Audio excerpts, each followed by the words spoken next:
vous donner la main. Donc, moi, je vais m'éclipser, mais merci à tous. Bienvenue pour ce webinaire animé en partenariat avec Coexia, donc Bonitasoft et Coexia. Et donc, je laisse la parole à mon collègue Hubert. Bon Merci webinaire. Carolina. Merci Carolina. Bonjour à toutes, bonjour à tous. Merci de nous rejoindre pour ce webinaire. Le sujet aujourd'hui, comme vous le voyez, c'est un sujet autour de l'automatisation des processus, la signature électronique et la blockchain. Et on va vous présenter un petit peu à la fois nos sociétés, nos produits et surtout le cas d'usage, assorti d'une démonstration dans le secteur des assurances et de l'assistance. Alors, les intervenants, je vais laisser donc Marine Césaire de Coexia présente parmi nous. Bonjour à tous, donc Marine Césaire, consultante chez Coexia. Donc je m'occupe de projets de mise en œuvre en tant que responsable fonctionnel et j'interviens également sur des missions de conseil, donc sur tout ce qui touche GED et SAE. François également. Bonjour, François Garcia, directeur d'activité chez Coexia, en charge de la business unit, chargé de la dématérialisation et des workflows. Merci François. Laurent. Bonjour, je suis Laurent Le Seigneur, je suis ingénieur avant-vente chez Bonitasoft. Et donc, je vais animer cette démo, pardon Hubert, et je vais vous présenter la démo qu'on va réaliser en collaboration avec Marine. Et moi-même, donc channel manager chez Bonitasoft, et j'ai le plaisir de compter Coexia parmi mes partenaires favoris. Et on est ravis de pouvoir faire ce webinaire ensemble.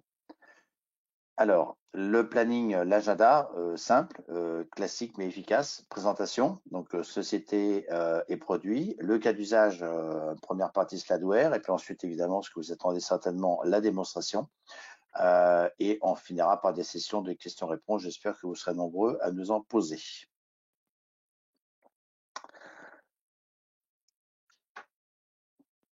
Quelques mots rapides sur la société Bonitasoft. Vous nous connaissez peut-être de nom, de réputation. Disons que si on doit résumer Bonitasoft, nous sommes un éditeur français, pure player de BPM et de case management. On permet à nos clients, nos partenaires, dans un environnement open source et avec une démarche DevOps, de développer des applications métiers pour orchestrer des processus core ou critiques. Voilà, la phrase est un petit peu longue, mais je pense qu'elle résume à peu près tout ce que l'on fait. Évidemment, on le fait avec un écosystème de partenaires, avec une communauté de nombreux membres, puisque nous avons une édition communautaire, une édition sous licence. Et vous avez donc un certain nombre de chiffres relatifs à l'entreprise à gauche, et à droite, vous reconnaissez les analystes qui nous font confiance, à la fois des analystes internationaux et européens comme technologie, des investisseurs, notamment Fortino, qui est un investisseur de renom anglo-saxon qui s'occupe des scale-up, et des partenaires technologiques. J'en ai mis deux qui sont deux importants pour nous. Il y en a d'autres, mais Talend et UiPath sont des gens avec lesquels on collabore régulièrement. Enfin, toujours dans le cadre de ces généralités concernant Bonitasoft, un panel de nos clients à travers le monde.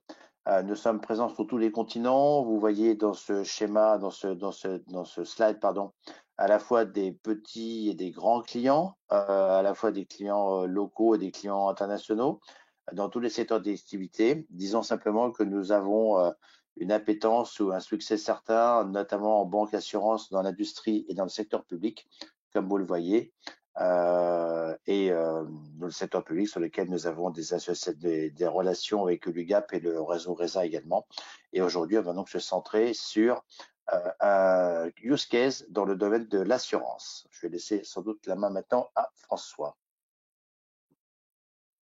Bonjour à tous. Donc, pour vous présenter rapidement Coexia, nous sommes une USN qui existe depuis plus de 20 ans plutôt, spécialisée essentiellement sur des secteurs de niche. Donc, on revendique l'aspect d'être un acteur indépendant et multispécialiste du numérique, avec trois axes, toute la partie intégration et développement. On accompagne nos clients, comme je disais, depuis plus de 20 ans, sous le nom de Sword avant et sous le nom de Coexia maintenant. Nous sommes également éditeurs de solutions software et solutions métiers. Donc, indirectement, on va en voir une tout à l'heure avec notre produit Tezos DigiSign et également aussi TDG, qui est la version, on va dire, SaaS que nous proposons également à nos clients. Et également une approche conseil où nous accompagnons tous nos clients sur toute la partie, comme je disais tout à l'heure, dématérialisation, conseil, workflow, mise en place, système d'archivage électronique, etc.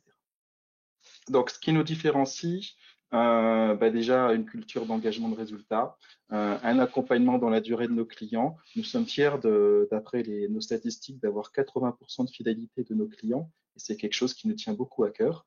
Nous sommes engagés dans notre projet ensemble pour réussir. Une organisation également en centre de compétences avec 5 implantations régionales, Rennes, Brest, Lille, Paris et Lyon, et nous sommes maintenant à peu près 840 collaborateurs.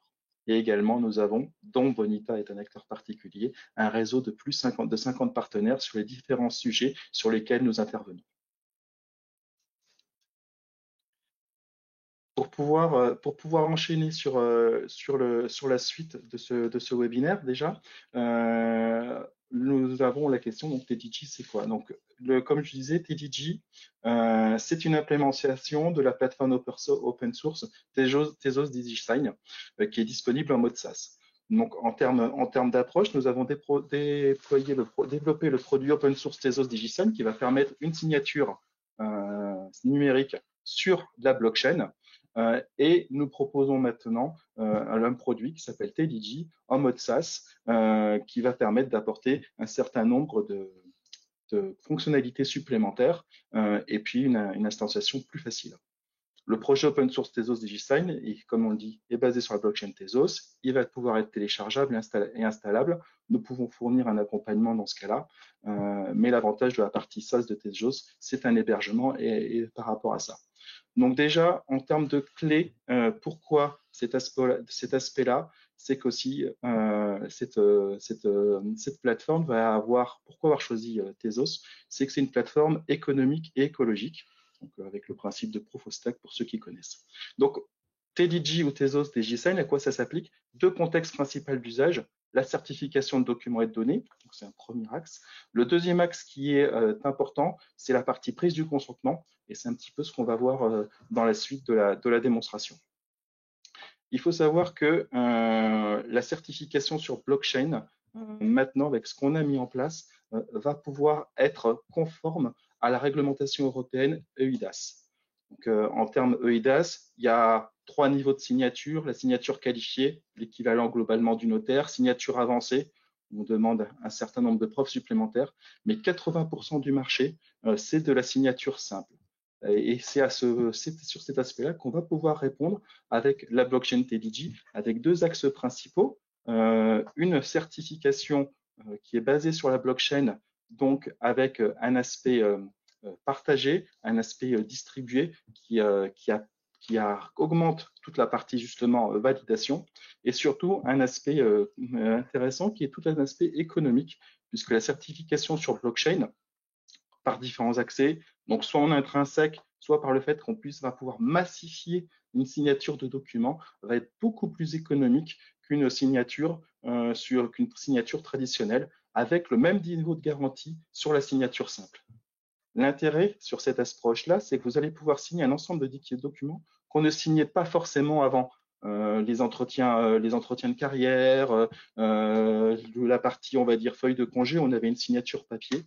L'intérêt de la blockchain, c'est qu'avec les notions de massification qu'on a mis en place, avec un aspect intégrité quand même de chaque document, va permettre de signer tous ces ensembles de documents de manière intéressante, efficace et surtout beaucoup plus économique. Donc les points clés, autonomie et simplicité avec la plateforme qu'on a mis en place, des coûts faibles avec cette notion de massification parce qu'on va pouvoir signer un ensemble de documents, un aspect sécurité avec des données qui vont pouvoir être horodatées et des données qui vont être mises dans la blockchain, donc immuables et infalsifiables, distribuées auprès de tous les acteurs de la blockchain sur cet aspect-là. Donc, il y a une approche décentralisée qui va garantir justement cet aspect preuve qui est donné par la transparence sur tout ce qui va être blockchain. Donc, c'est ces avantages-là qu'on peut vous offrir, soit via le projet open source, soit via notre plateforme SaaS-Teledigi. Alors, quel cas d'usage? Donc, tous les cas d'usage de signature, hein, toutes les documentations à valeur légale, comme on disait tout à l'heure, 80% du marché, c'est de la signature simple, facture, devis, contrat, certification d'assurance. On va voir toute la chaîne Know Your Customer, qu'on va étudier après, tout ce qui est obligations réglementaires, beaucoup de choses dans les RH, les diplômes, etc., etc. Il y a beaucoup de cas d'usage qui s'appliquent et l'intérêt, c'est de fait, comme on pouvait dire, de pouvoir massifier, va pouvoir être d'apporter justement des cas d'usage supplémentaires qu'on n'osait pas faire signer parce que c'était trop cher avant. Donc, je vous laisse la place à la démo. Bien, merci François. Donc, je vais reprendre la main. Je vais vous présenter un cas d'usage qui va mettre en jeu des documents signés numériquement grâce à la plateforme Tezos DigiSign. Juste en introduction, je vais vous rappeler un petit peu comment, avec la plateforme Bonitad, on va construire une application à destination d'utilisateurs finaux, multi-acteurs, impliquant des processus et des systèmes externes. Donc, la première étape dans la réalisation, c'est évidemment d'identifier les différents utilisateurs de notre solution. Ces acteurs vont avoir des accès particuliers en termes de processus, de rôles et responsabilités et d'accès aux différentes UI personnalisées. À partir de là, la deuxième étape va consister à réaliser le workflow proprement dit, c'est-à-dire dessiner les processus, définir les accès, donner les règles métiers qui vont gérer l'enchaînement de ces tâches jusqu'à la réalisation du process voulu. Et ensuite, un troisième pilier qui est important et qui nous concerne aujourd'hui, c'est toutes les données métiers qui sont associées. Dans un cas de signature de contrat, il va y avoir des données de type business data structurées, stockées dans une base de données relationnelle, et également tout un ensemble de fichiers, des fichiers qu'on va pouvoir signer numériquement, comme on le verra tout à l'heure. Donc, une fois qu'on a défini cet ensemble, on va pouvoir passer à la partie de définition des interfaces utilisateurs, qui va nous permettre de tous les formulaires nécessaires pour que l'utilisateur ait la bonne information ou puisse saisir la bonne information. Et la dernière étape, c'est que pour que ça fonctionne, on va interconnecter avec les systèmes externes. Alors l'intégration passe par ce que nous appelons des connecteurs qui peuvent être entrants ou sortants. Et ces connecteurs, parmi ceux-là, on va trouver la connexion à la plateforme Tezos DigiSign. Alors, le cas d'usage qu'on vous propose aujourd'hui est un service d'assistance automobile dans lequel, basé sur la plateforme Bonita, on va pouvoir faire l'inscription d'un client à un service de support, générer un contrat, vérifier les justificatifs qu'il a fournis, et à l'aide de différents connecteurs, avoir des intégrations avec un CRM, une base de données métier, la génération de documents au format Office, PDF, comme on souhaite, des notifications par email. Et pour ce faire, et donc la connexion à Tezos pour signer et redater les empreintes des documents générés, on va utiliser un des connecteurs qui est fourni par défaut dans la plateforme Bonita, qui est un connecteur REST, qui va exploiter toutes les API mises à disposition par la plateforme Tezos DigiSign. Et le rendu final va consister à un ensemble d'applications pour les différents acteurs qui vont être tout simplement en mode web. Donc la gestion des documents qui va nous concerner aujourd'hui est de deux types. Il y a tout d'abord des documents que j'appelle statiques, justificatifs d'identité, de domicile, qui vont avoir du sens pour faire des recours en cas de fausses déclarations. Donc traditionnellement, ces documents ne sont pas modifiés. Par contre, on y adjoint souvent des systèmes OCR de vérification de conformité, voilà, tout simplement s'assurer que le justificatif n'a pas été fait de manière frauduleuse. Ces documents, on va les enregistrer dans la plateforme Tezos pour avoir la preuve, comme disait François tout à l'heure, la preuve juridique simple que le document est bien authentique et certifié. Et le deuxième type de document, qui est plus intéressant dans notre contexte aujourd'hui, c'est comment générer un contrat. Alors, à la différence d'une pièce d'identité qui va être certifiée et signée que par un seul utilisateur, la personne qui le dépose, le contrat va être par définition signé par les deux parties. Ce qui fait qu'on va pouvoir signer un même document par deux parties avec un système donc toujours de connecteurs qui va permettre à partir d'un modèle, comme on voit sur la partie gauche, de générer le contrat définitif avec toutes les informations qui ont été élaborées au cours du processus. Et ce document final va être déversé dans la plateforme Tezos et signé par les deux parties, le client et le commercial. Voilà, donc le cas d'usage que vous voyez représenté ici sous forme de diagramme BPMN fait intervenir deux acteurs, un client, en l'occurrence une cliente, qui sera représentée par Marine, et sur ce process d'onboarding, un commercial du service d'assistance automobile auquel je vais endosser ce rôle, et on voit que le processus va permettre de faire des validations, envoyer des confirmations. On va au passage signer les justificatifs que Marine nous a transmis. On va également créer un compte à la volée pour qu'elle soit authentifiée à la fois dans la plateforme Bonita et notre CRM. Et une fois que la décision est terminée, le contrat va être signé par les deux parties et le compte de Marine va être activé. Voilà. Donc j'en ai terminé pour la partie présentation. Donc maintenant, je vais me connecter sur la plateforme Bonita. Donc tout simplement. Hop, voilà. Donc là, je suis sur une instance cloud de Bonita sur laquelle j'ai déjà prédéployé une application. Et en tant que Laurent, commercial d'application,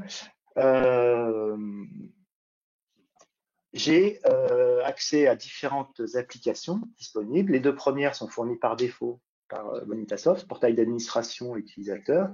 Et aujourd'hui, moi, j'ai accès à un portail d'onboarding. Donc, sur ce portail qui est composé de différentes pages, je vois que j'ai déjà éventuellement quelques personnes qui ont été acceptées ou refusées. Je reviendrai après sur les autres pages du menu, mais l'objectif aujourd'hui, c'est de faire un nouvel onboarding pour enregistrer le dossier de Marine. Alors, donc, je vais remplir ces éléments. Donc là, je suis en train de saisir le formulaire d'instanciation. Marine,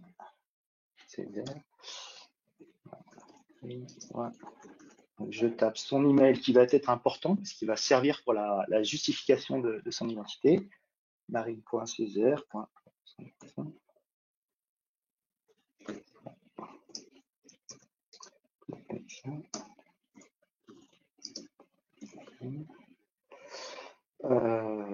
Je vais lui donner une adresse plutôt en France.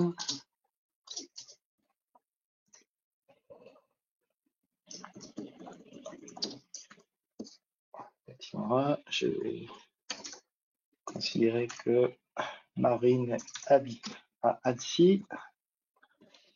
Annecy, et donc Annecy qui est située en France. Étant donné qu'il s'agit d'un contrat d'assistance, on va ajouter également des véhicules qu'elle souhaite couvrir par son contrat. Donc, je peux en saisir un ou plusieurs.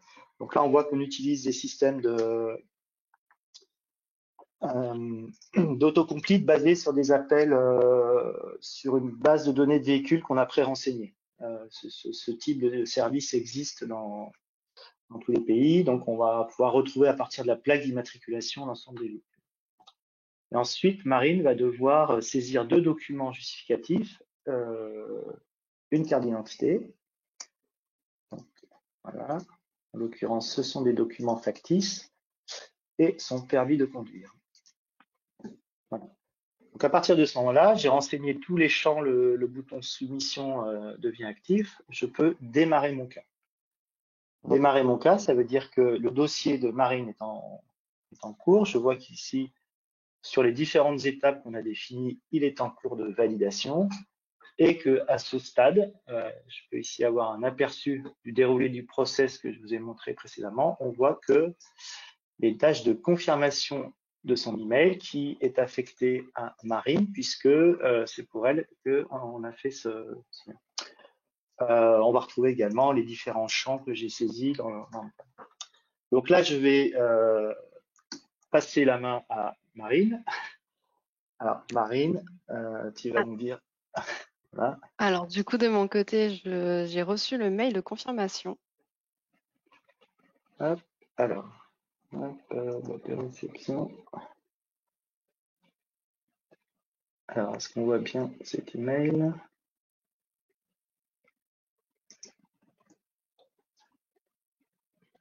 Alors, je vais juste vérifier de mon côté que cet email est bien parti.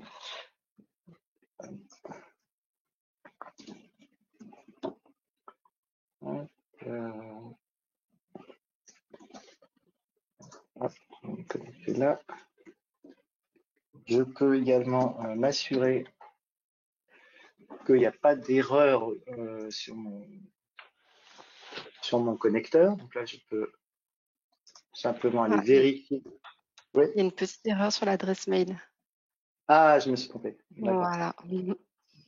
Donc le mail est bien parti, mais il n'est pas parti à la bonne personne. D'accord. Alors, ce que je propose, c'est que je vais redémarrer tout simplement le formulaire avec la bonne adresse.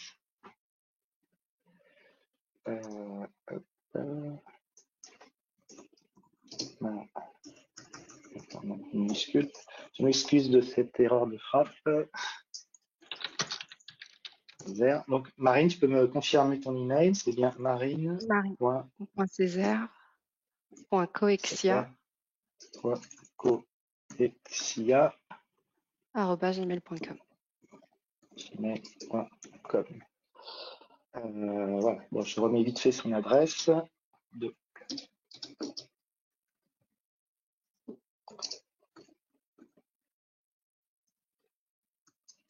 ceci est bien entendu une adresse de test. Si vous voulez écrire à Marine, vous pourrez écrire à marine.césaire@coexia.eu. Oui, ça marche. Voilà. Donc, je ressaisis. Je lui rajoute 2 véhicules et je remets les documents.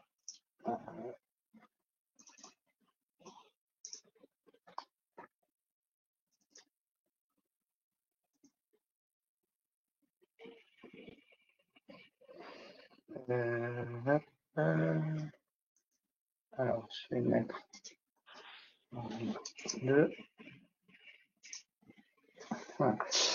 J'ai simplement renommé parce que le système est censé ne pas avoir de doublons dans les noms d'utilisateurs. Donc là, je vais cette fois-ci retourner sur la boîte mail de Marine. Je te laisse nous expliquer ce qui se passe. Donc, pour le coup, j'ai bien reçu le mail de confirmation. Donc, il va me permettre de valider mon email pour que le chargé de clientèle puisse prendre en charge mon dossier. Donc, lorsque je clique sur le bouton confirmer qui arrive directement dans le mail, je peux récupérer mon identifiant qui est indiqué dans ce mail-là, me connecter à la plateforme Bonita.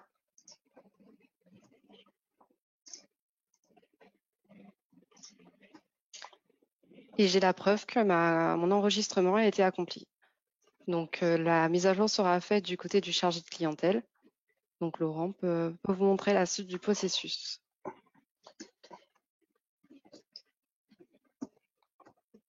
Hop. Donc, effectivement, je vais donc revenir sur mon dashboard. Je vois que le dossier a avancé puisque je vois que dans l'historique des tâches effectuées, Marine a bien effectué la validation de son email et en tant que commercial, j'ai une tâche qui est disponible pour moi qui est la tâche de validation de l'onboarding. Donc cette tâche, je vais l'exécuter. Je vais pouvoir vérifier les éléments. On va être commercial sympa. Je vais approuver cet onboarding. Et à ce moment-là,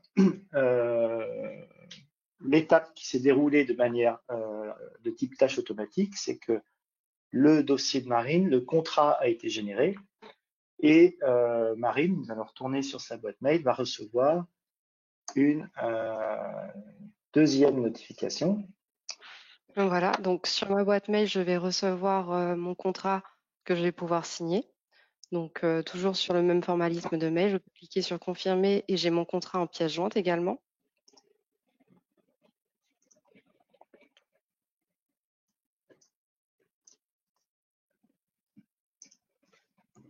Donc, je me connecte de nouveau sur la plateforme. Et cette fois-ci, je peux donc dérouler mon contrat. Et s'il me convient, je peux cocher la case qui prouve que j'ai approuvé ce contrat et que les informations sont bien les bonnes. Donc, bien mon nom, mes identifiants, mes véhicules et mon adresse.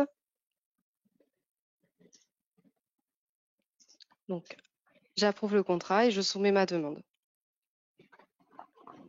Donc, la plateforme me dit bien que ma tâche est terminée et que mon contrat a bien été confirmé. Et sur mon tableau de bord, je peux voir sur mon compte les identifiants et les différents véhicules pour lesquels j'ai fait ma demande, donc avec le statut complété qu'on voit en haut. Et de l'autre côté, je peux aussi naviguer à travers mon historique, donc proposer, déclarer un nouveau sinistre ou regarder mes demandes qui sont en cours.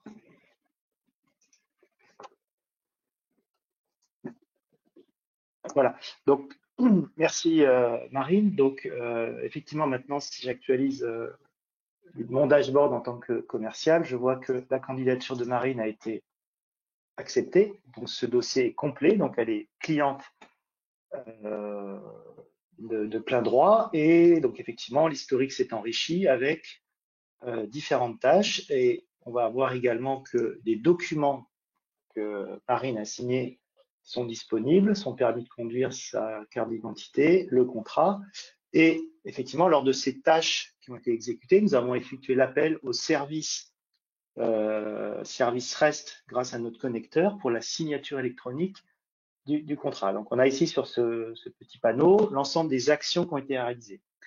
Donc, la première étape, c'est que Marine, qui a été créée en tant que cliente de la société, on l'a également authentifiée à l'aide de la création d'un compte sur la plateforme Tezos DigiSign pour que les documents soient signés à son nom. Donc, c'est l'étape de création d'un jeton d'identification avec une durée de vie qui va lui permettre de signer pendant le délai qu'on lui demande.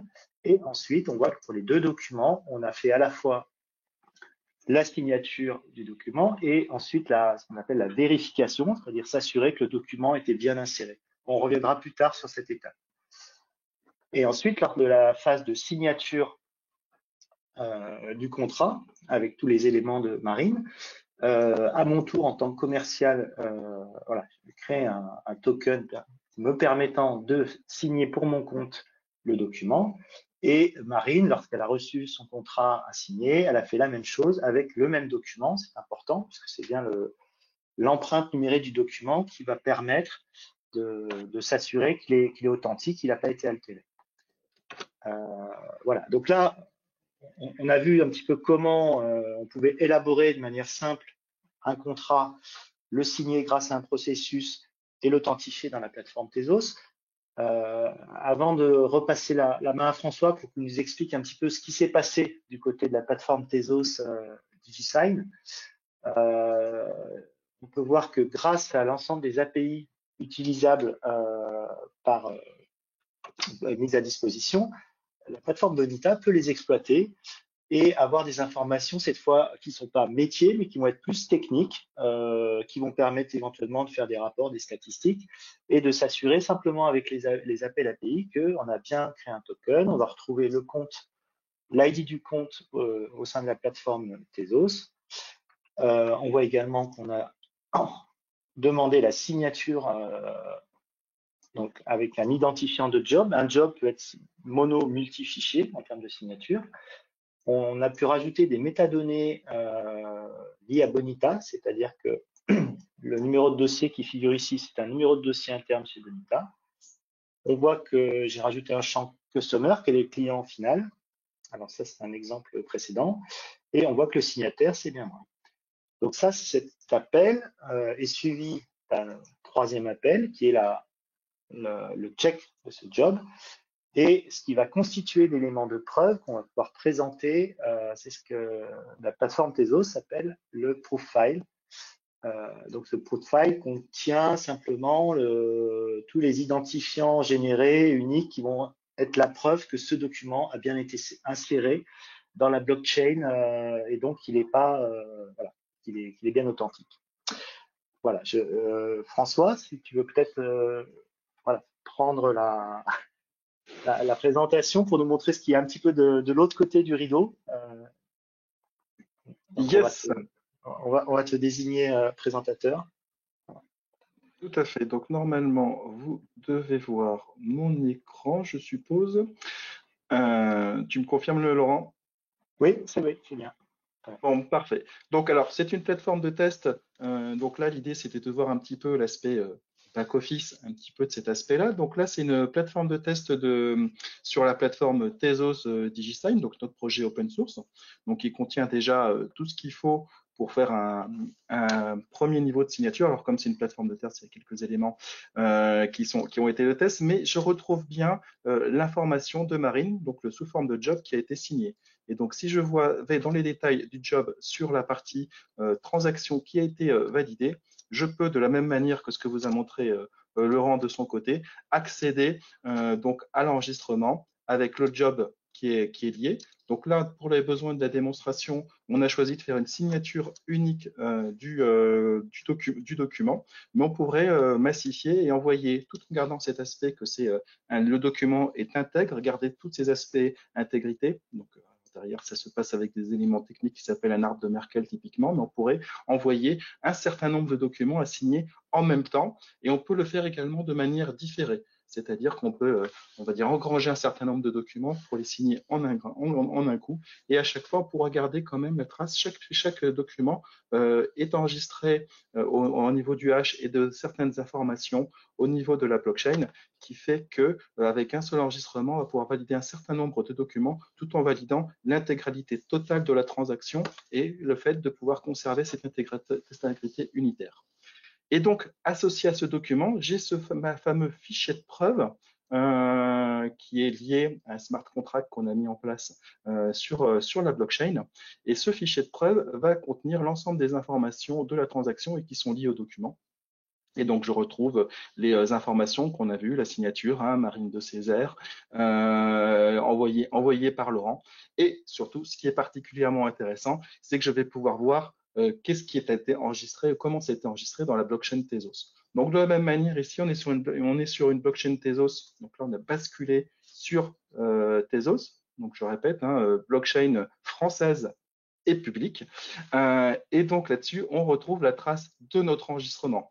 Donc, avec l'heure de la transaction, 18 octobre, 10h26, l'expéditeur, le récepteur, la notion que là, on utilise un jeton d'authentification qui est lié à notre plateforme Coexia pour faire les appels, mais vous pouvez avoir dans le cadre soit de TDG, notre offre SaaS, soit sur la plateforme, différents expéditeurs et différents, on va dire, signataires de votre entreprise pour avoir son propre appel. Bon, également, pour ceux que ça peut intéresser, donc là, on est sur les informations ne veulent rien dire parce qu'on est sur une plateforme de test, mais si on serait sur la plateforme de production, vous pourrez avoir différentes informations sur les frais de stockage et les différents éléments qui sont derrière. Et donc, je retrouve derrière les différents hashes et tout ce qui a été inclus dans la blockchain. Et donc là, vous voyez bien qu'on a bien un enregistrement réel. Pour en revenir à ce qu'on peut proposer sur la plateforme Tezos DigiSign, derrière, effectivement, on a la gestion des jobs, un dashboard, quelques statistiques élémentaires, le check de signature, donc on pourra injecter le document pour valider s'il a bien été signé, s'il est bien trouvé dans la blockchain, et différentes autres ressources. Sur une plateforme type TDG qu'on vous offre en mode SaaS, vous aurez bien sûr un certain nombre de fonctionnalités complémentaires, comme la possibilité de modéliser côté hiérarchie l'ensemble de votre entreprise. Ici, sachant qu'ici, dans cette plateforme-là, on peut affecter, on va dire, des tokens de signature à des utilisateurs, mais on ne reflète pas forcément les business units, les groupes. Ça, c'est possible directement avec les implémentations qu'on a faites. Et puis, un dernier point, nous sommes en train de développer les 3 de notre plateforme qui permettra une prise de consentement typiquement, donc ça arrivera normalement fin d'année, janvier, prise de consentement avec par SMS typiquement, ce qui augmente un petit peu les choses.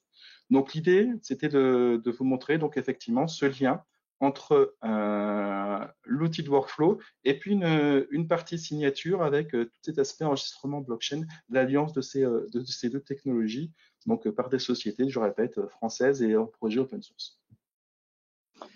Eh ben, merci François pour ce complément. Je vais maintenant nous avons fait un petit peu le tour de la démo, donc comment générer des documents, comment les signer, comment les stocker dans la blockchain Tezos.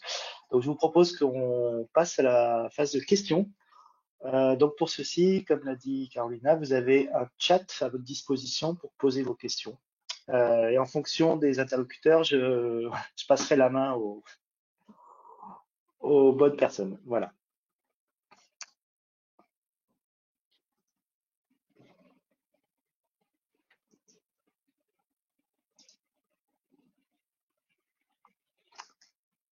Alors, on a une première question. C'est comment on peut voir la signature blockchain au niveau du document PDF?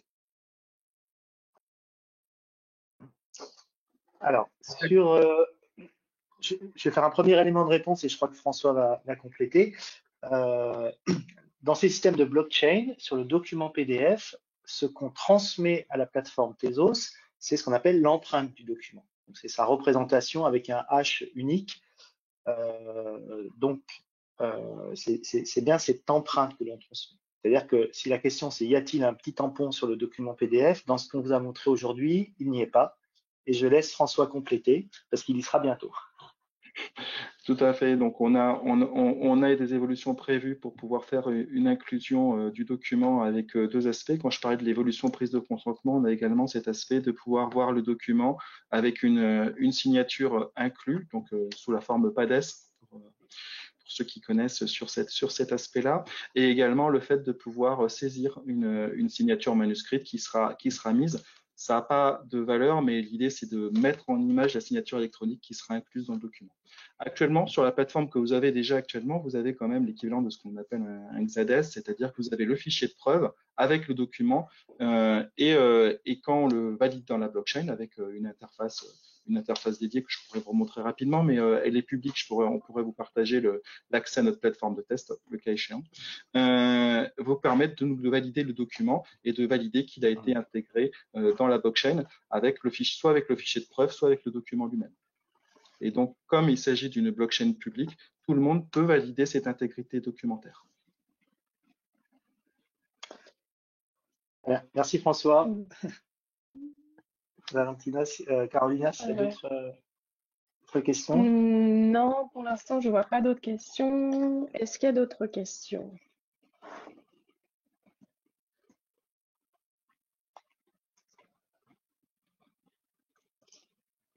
Alors, j'ai une question. En quoi DigiSign est-il si différent des autres produits des signatures du marché, du type USign, DocuSign? Donc sur cet aspect-là, donc le point, alors je ne sais pas si Laurent, tu peux repartager ce qu'on avait mis. On avait un petit slide prévu au départ. Les éléments, les éléments clairs et différenciants, c'est que c'est une signature sur une technologie différente que ce que utilise justement DocuSign et DocuSign sur ces différents aspects, qui est sur une inscription blockchain qui apporte une garantie sur une approche distribution. Donc, on ne va pas être sur un tiers de confiance unique tel qu'il est positionné, mais on va être sur justement une distribution de la blockchain qui va permettre justement de valider ces aspects-là. Et comme l'aspect est public, tout le monde peut valider. Et puis ensuite, cette inscription dans une blockchain, elle est infalsifiable en elle-même. Les hash, l'ensemble des informations qu'on met peuvent être et consultables par tous et infalsifiables sur ces différents aspects. Donc, on apporte les mêmes garanties sur une signature simple que ce que peuvent offrir DocuSign et Adobe Sign. sachant qu'en plus, on apporte cet aspect justement, comme j'appelle, distribution. Et un autre aspect, c'est l'aspect massification, ce que peuvent pas forcément faire les plateformes, on va dire, traditionnelles PKI. C'est le fait qu'on va pouvoir signer un ensemble de documents en même temps et donc diminuer les coûts. Donc déjà qu'une blockchain, surtout si on part sur la partie open source, donc les frais d'infrastructure, hein, mais chaque signature ou chaque inscription dans la blockchain est moins chère qu'une signature simple de base sur la partie open source. Le fait de pouvoir massifier, donc avec une même inscription, inscrire plusieurs documents, va permettre de générer des coûts beaucoup plus faibles. On peut massifier jusqu'à une centaine de documents en même temps sur la même inscription. Voilà. En complément, cette technologie offre la possibilité de l'installer on-premise à l'aide de la version open source. Et voilà, ce qui donne une autonomie différente voilà, pour les fans d'open source que nous sommes. Eh ben, écoute, j'ai justement une question liée à ce que tu viens de dire, Laurent. Cette solution est-elle intégrable sur une plateforme Bonita Community? Alors, le cas d'usage que je vous ai montré était basé donc sur, je repartage juste, voilà, l'écran, sur le concept d'utiliser la plateforme Bonita avec un ensemble de connecteurs. Il se trouve que dans la dernière version de 2022.2 et même la précédente, mais la dernière qui est sortie la semaine dernière, tout simplement, et depuis un certain temps, l'ensemble des connecteurs mis à disposition sur le marketplace de la plateforme, du studio de développement, sont open source. Ce qui veut dire que tous les connecteurs que vous avez dans le marketplace sont open source, et en particulier le connecteur REST qui a été utilisé pour communiquer avec la plateforme Tezos, le connecteur Office pour générer un document Word, un document PDF, les connecteurs email,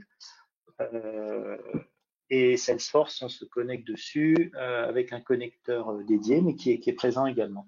Donc la réponse, oui, j'ai pas réalisé cette démo avec la plateforme open source, mais en termes de fonctionnalité, on va pouvoir faire la même chose, c'est-à-dire se connecter à la plateforme Tezos, déposer des documents via des appels API et retrouver les fichiers de preuve qui sont importants pour s'assurer de la bonne signature des documents. Ok. J'ai aussi une question. Merci Thierry. Quelle serait la durée estimée de la mise en œuvre de cette solution pour un cas métier simple? Bon, vous l'avez fait, donc je pense que tu peux répondre à cette question. Oui, alors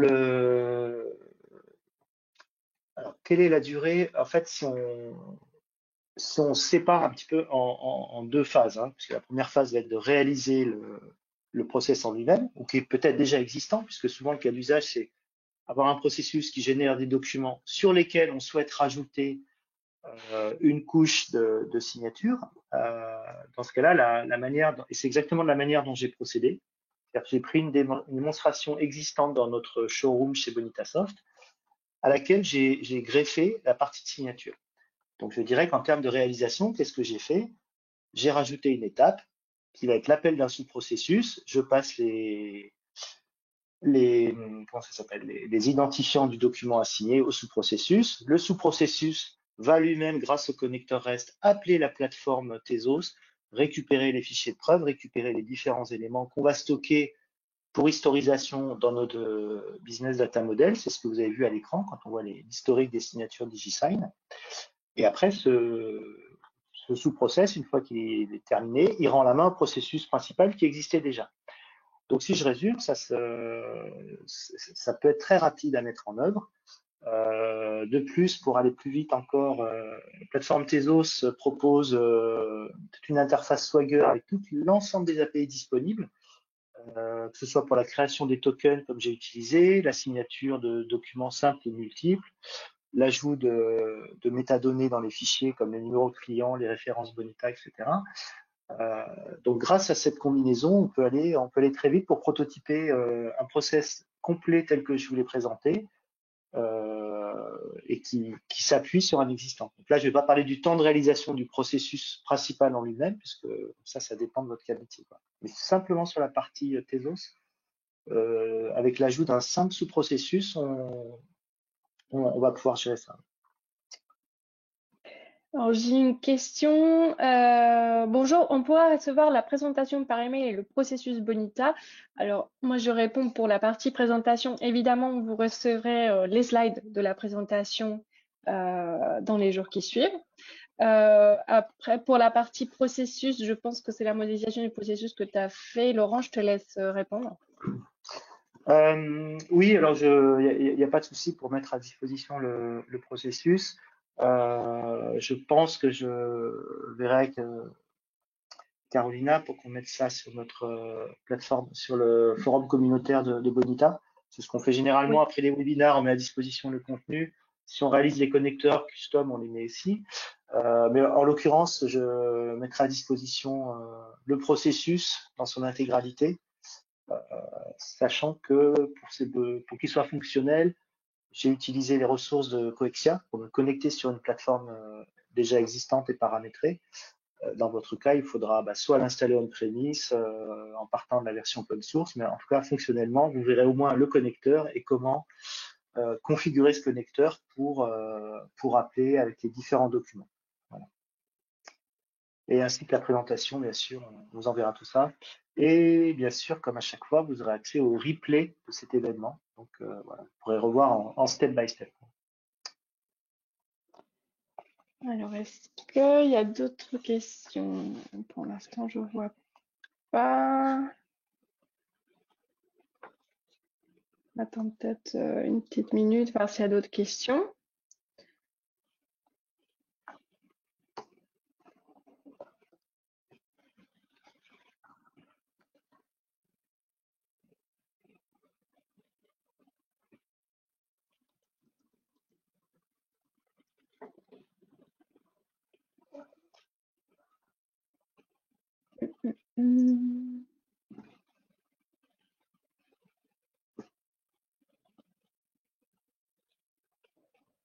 Bah, écoutez, je pense qu'on...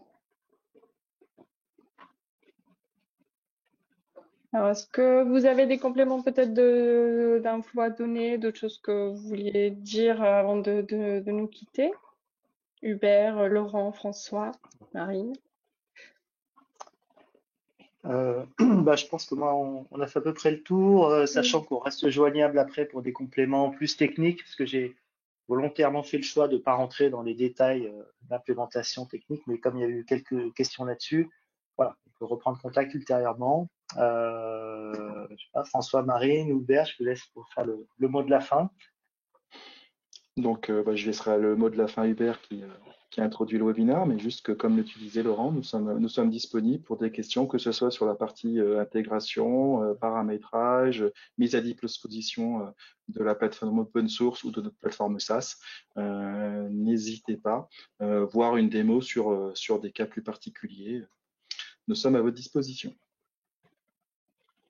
Merci, évidemment, je vais boucler la boucle. Donc déjà, merci à toutes et à tous pour votre attention et votre intérêt, je l'espère, pour ce webinaire. Sachez simplement, évidemment, que Coexia et Bonitasoft travaillent de plus en plus et de mieux en mieux. Il faut avoir en tête qu'il y a des signatures dans tous les secteurs d'activité et pour beaucoup d'usages différents. Donc, quel que soit votre vertical, quel que soit votre pays, quel que soit votre besoin, il y a forcément peut-être des processus et des signatures qui ont envie de collaborer ensemble et on va dire que Coexia et Bonitasoft ont une bonne solution, voire une très bonne solution à vous proposer. Voilà.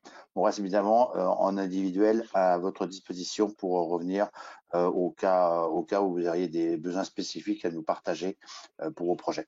Merci encore à tous. Bonne journée, bonne fin de semaine et à très bientôt sur de prochains webinaires. Merci beaucoup. À tous. Merci, au revoir.